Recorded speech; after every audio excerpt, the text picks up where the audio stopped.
Hello class, I welcome you all to this session. This session we are going to learn about the importance of delegation. So first of all, what is delegation? Delegation is just a shift of authority from the superior to the subordinate. It is a temporary in nature. It may be taken back also. So delegation, there are some importance towards delegation. As you can see, the first important is effective management. See, when the manager is delegating some of his responsibility, some of his duty to his subordinate, what happens is that the manager will feel lighter, okay, and he will be able to concentrate. He will be able to concentrate on important matters. So if he is concentrating on important matters, what happens is that he will become more effective in the management. Okay, then the second one is a motivation of employees. So it actually motivates the employees. Why? Because the sense of recognition is there. If a particular task is being delegated to a particular employee, that employee feels motivated. Obviously, he feels that he's been perceived as competitive and capable of doing something. So this brings in a sense of recognition and thereby motivates the employees to work for higher performance.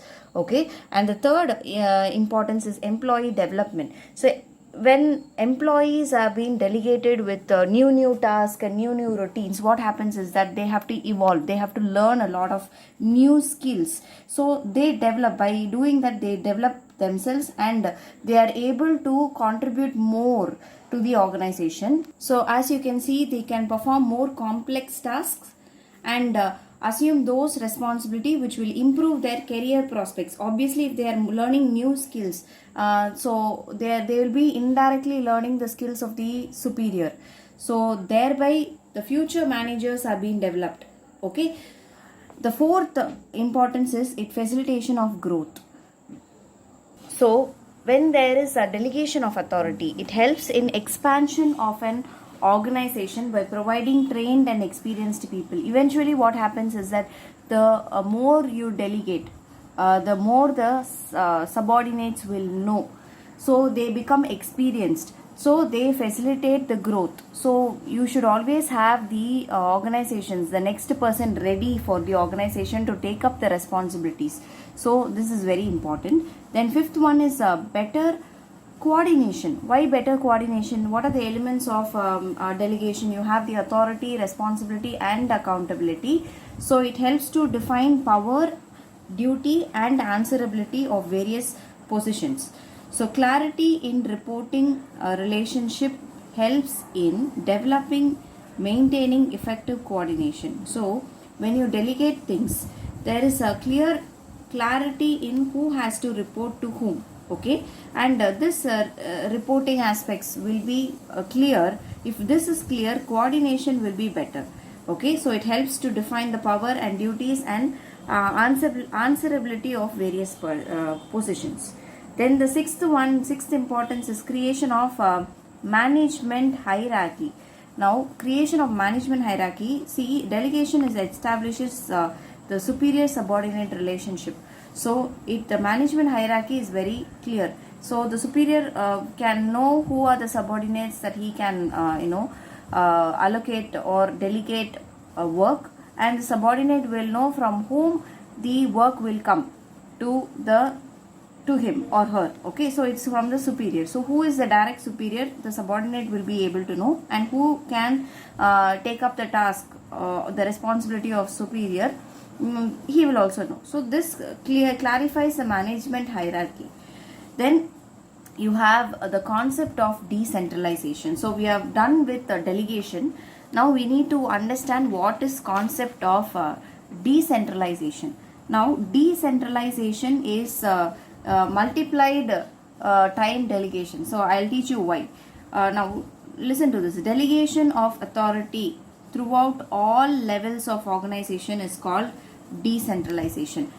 See, when you have one level delegation, one level transfer of duty, then it is called as delegation. If you have it in the multiple levels throughout the hierarchy, then it is called as decentralization.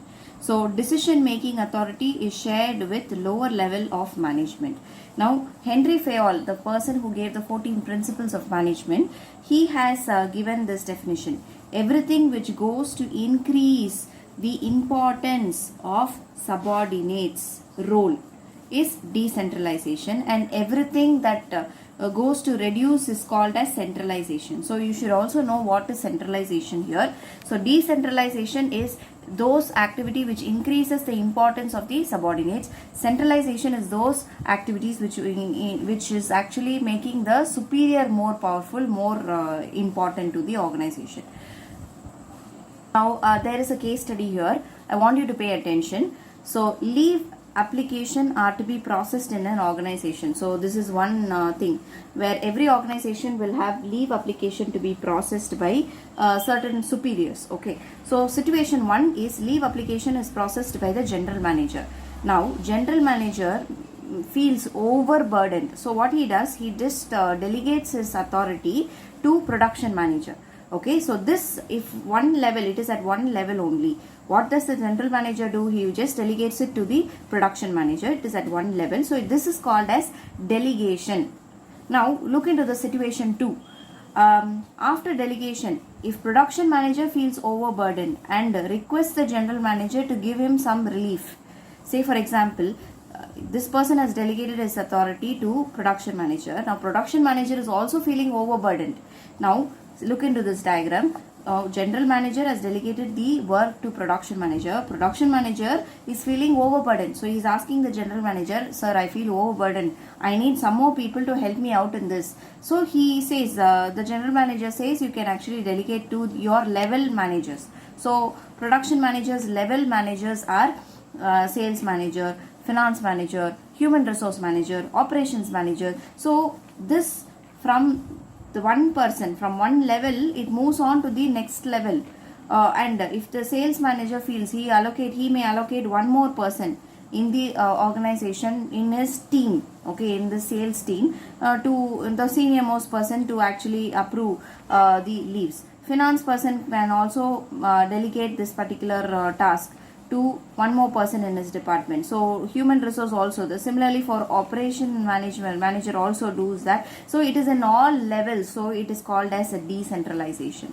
Okay, so based on approval of the general manager, production manager disperses his authority to various heads throughout the organization. Thus they all process the leave application of their team. So this kind of overall organization's delegation will be collectively called as what? Decentralization. So look into this. This is a key.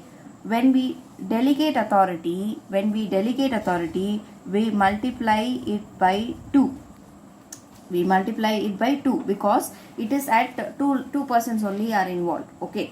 But when we are decentralizing authority, we multiply it by many. You do not know how many, because some persons, see, it has been from one level to the other level, from other level to the horizontal level, and from that level to the lower level persons, it's going on. So that person, if the team is so much of people, that person may further delegate it to someone else. So it will be like that. So it is called as decentralization. That's why it's called as we are multiplying it by many.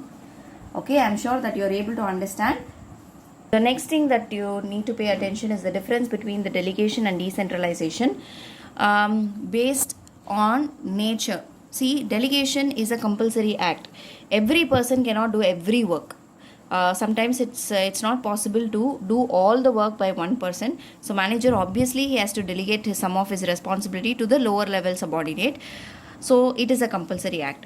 Now decentralization, it is an optional policy decision. It's not compulsory like delegation. It is optional policy, but some organization may not approve on decentralization. They believe in centralization, that is the superior holding all the powers.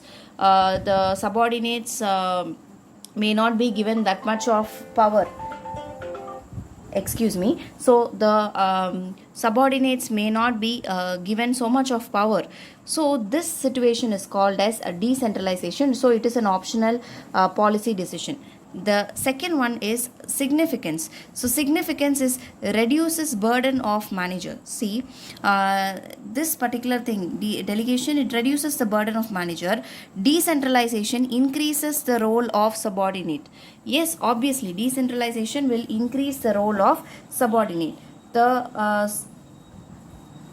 The scope is narrow in delegation because there is only two persons involved. Okay, so one person, so superior, subordinate, that's it.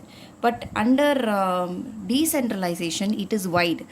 It may travel to from the top to the bottom, so we do not know about it. Okay, so from the top to the bottom, the freedom of action here, the lesser the freedom, because whatever the superior asks the subordinate to do, they have to do. In what style they want, they have to do. So there is a less freedom here. But in decentralization, just the thing is being delegated. How you do, it's your freedom. So there is a greater freedom of action here. Okay. The fifth one, status. The process followed to share tasks. So process followed to share tasks. That is, this particular task is being broken down to pieces and it is being delegated. So it's called as shared task. So this is the result of decentralization, is the result of policy decision of top management. So this is the status here. Then the sixth one is withdrawal of authority. So delegated authority can be taken back and redelegated to another. But in this case, decentralization is not possible. It cannot be withdrawal of authority. There cannot be withdrawal of authority. If there is any withdrawal of such authority, they have to change the policy first.